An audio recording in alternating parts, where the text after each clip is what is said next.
Right. اور rigging کے حوالے سے چونکہ آپ کا بیسک جو بنیادی مطالبہ یہی ہے کہ مینڈیٹ چوری کے حوالے سے بھی جو آپ یہ ہفتے کے روز جس طرح آپ بات بھی کر رہے ہیں احتجاجی مظاہرہ کیا جائے گا، احتجاج کا اعلان کیا گیا ہے، ریگنگ کے حوالے سے کوئی اسپیشل انسٹرکشنز دی گئی ہیں؟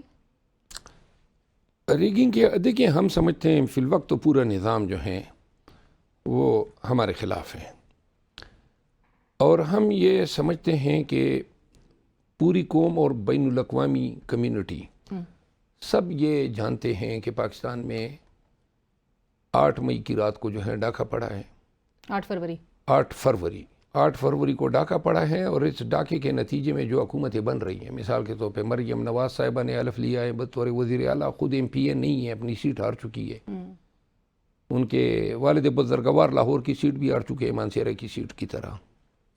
اب سمجھ یہ نہیں آ رہی ہیں کہ جو پارٹیاں جمہوری قوتیں اپنے آپ کو کہتی ہیں، People Party, P M L N, دن دہاڑے ان کو پتہ ہے کہ انہوں نے ہماری کون کون سی سیٹیں چوری کی ہے، لیکن پھر بھی یہ جو ہیں ایک صدر کی شیروانی سینے جا رہے ہیں، بندر بانڈ کی ہیں. اور یہ جو ووٹ تھا نا جی، یہ پبلک کی امانت تھی، نہ ان کو امیدواروں کا پتہ تھا، نہ کنونشن کرنے دیے گئے، نہ جھنڈا لہرانے دیا گیا، نہ نشان ہمارے پاس چھوڑا گیا. ووٹر نے خود نشان ڈھونڈے، پولنگ بوتھ میں گئے، کینسر کے مریض گئے، ڈائلیسس سینٹر سے لوگ گئے، اسٹریچروں پہ گئے.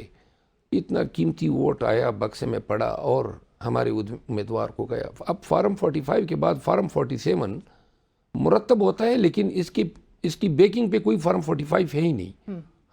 میں روزانہ الیکشن کمیشن ان تمام کیسز میں پیش ہوتا رہا، ہم چیختے رہے کہ اور چھوڑ دیں، اپنی فارم 45 دیکھ لیں جو الیکشن کمیشن کے پاس ہے، لیکن الیکشن کمیشن نے یہ تکلیف بھی گوارا نہیں.